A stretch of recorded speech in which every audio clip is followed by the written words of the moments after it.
साथियों को बहुत बहुत धन्यवाद शुक्रिया अदा करना चाहूंगी कि उन्होंने ये एक प्रोग्राम रखा जिससे सभी ग्राम पंचायत वासी आपस में मेल मिलाप हुआ और हम सब लोग बाहर से भी तशरीफ लाए और आपस में मिले। इसके लिए सभी युवा साथियों का बहुत बहुत धन्यवाद। जिस तरीके का ये खेल है क्रिकेट एक अनिश्चितताओं से भरा हुआ खेल है कि आखिरी बॉल तक पता नहीं चलता कि कौन सी टीम जीतेगी कौन सी हारेगी।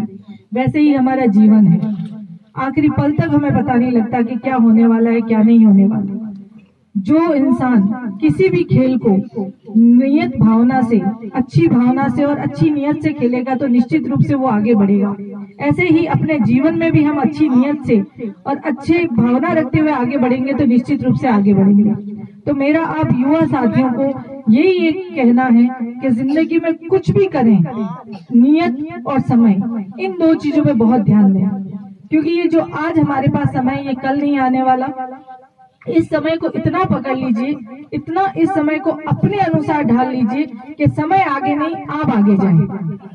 मैं यहाँ के युवा साथियों को ये भी कहना चाहूंगी कि आप वक्तन व वक्तन बहुत अच्छी प्रतियोगिताएं करवाते हैं, इसके लिए बहुत बहुत शुक्रिया। लेकिन इसी तरह की आप कुछ एजुकेशन के लिए भी रखिए, कुछ न कुछ। जैसे आप युवा मिलके एजुकेशन में अपने यहाँ पे समझदारियों में कितने बच्चे पढ़ रहे हैं उसका लेखा जोखा रखिए, कितने बच्चे कौन सी क्लास में वो रखिए, कौन सा बच्चा वंचित रह रहा है सिर्फ अपनी आर्थिक स्थिति से वो भी रखिए। जिस तरीके से हम यहाँ पे 500, 1000 ये सब कुछ रुपए इकट्ठे करके इस प्रतियोगिता को करवा सकते हैं, उसी तरह किसी भी एक बच्चे की अगर हम पढ़ाई करवा देंगे तो निश्चित रूप से अल्लाह ताला भी हमारे साथ रहेगा और उस बच्चे का विकास होगा तो उसका घर भी बहुत परिपूर्ण रहेगा। तो मेरी आप सभी से ये अनुरोध है, पूरी यहाँ पे भी कह रही हूँ, यहाँ पे विराजमान बाहर से जितने भी पंचायत समिति से लोग हैं इनको भी कह रही हूँ कि हम बूंद बूंद से घड़ा भरता है। अभी आपके 500, 1000 होते हुए 10-20 हजार हो गए होंगे, निश्चित रूप से हो गए होंगे। तो ये चीज हम किसी बच्चे के लिए करें, किसी गरीब के लिए करें, बहुत जरूरत है लोगों की। हमें पता नहीं पड़ता, लोग आके हमें नहीं बताएंगे कि क्या है क्या नहीं है। बहुत ऐसे लोग हैं जो घर पे बहुत सारी छुपाए बैठे हैं, उनको आके सामने नहीं कहेंगे कि हमारी ये तकलीफ है, हमारी मदद कीजिए। लेकिन मदद करनी भी है और लोगों को बतानी भी नहीं है।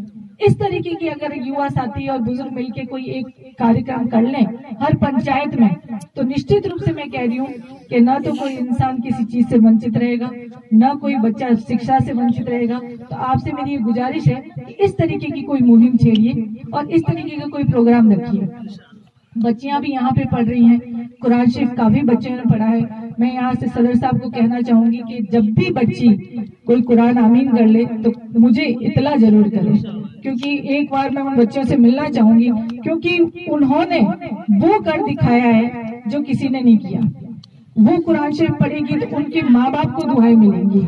तो आप लोगों से मेरी ये इल्तिजा है कि यहाँ पे बच्चियां भी खूब स्कूल में पढ़ रही हैं, बच्चे भी खूब पढ़ रहे हैं, ज्यादा से ज्यादा जितना हो सके तालीम की तरफ ध्यान दें। आप सल्लल्लाहु अलैहि वसल्लम ने भी फरमाया है कि अगर तालीम के लिए चीन तक जाना पड़े तो जाएगा। तो यही चीज हम भी यहाँ पे अमल में लाएं कि सबसे जरूरी है तालीम, दीनी और दुनियावी दोनों। अगर दीनी भी कर लेंगे तो भी बहुत अच्छी बात है, लेकिन दुनियावी साथ में बहुत जरूरी है। क्योंकि आज अब आप देखिए बैंक के आगे लेडीज खूब खड़ी रहती है बेचारी, फॉर्म तक नहीं भर पाती और धक्के मिलते हैं, ये होता है। ये किस वजह से? क्योंकि नहीं पढ़ी। चलिए वो वक्त चला गया, लेकिन अब जो वक्त है कम से कम 8वीं 10वीं इतना तो करवाएं हम। मैं जहाँ पे भी जाती थी पहले कहती थी तो कहना क्या बच्चों को पढ़ा के BA पास करवाना, कौन सी नौकरी करवानी। नौकरी की जरूरत नहीं है, लेकिन कम से कम बच्चों को इतना पढ़ा दें कि वो कहीं पे भी जाके खड़ी रहे तो किसी की मोहताज न रहे। बस इतना मेरा आप लोगों से गुजारिश है। हमारे समाज का विकास तभी होगा जब हमारी आधी आबादी पढ़ लिख जाएगी, तभी। सिर्फ लड़कों के पढ़ने से या लड़कियों के कुछ के पढ़ने से कुछ भी नहीं होगा, और इसके लिए जागरूक हमें होना पड़ेगा। सबसे पहले हमें कई बच्चियां हैं जैसे 8वीं करके छोड़ देती है, तो आप लोग जाके पूछिए, एक युवा ग्रुप बनाइए, पूछिए भाई आप लोगों ने 8वीं करके क्यों छोड़ा, कोई रीजन है, किस वजह से छोड़ा। अगर कोई उसके आर्थिक स्थिति से, तो बताइए। समाज में हम लोग सभी मौजूद बहुत बैठे हैं, अल्लाह ताला ने सबको बहुत नसीब फरमाया है, तो वो मदद करेंगे। लेकिन कैसे भी करके एक मुहिम छेड़िए जो कम से कम हमें शिक्षा के प्रति आगे बढ़ाए। बस ये एक मुहिम छिड़ जाए ना तो हम कहीं पीछे नहीं रहेंगे। बहुत बहुत शुक्रिया।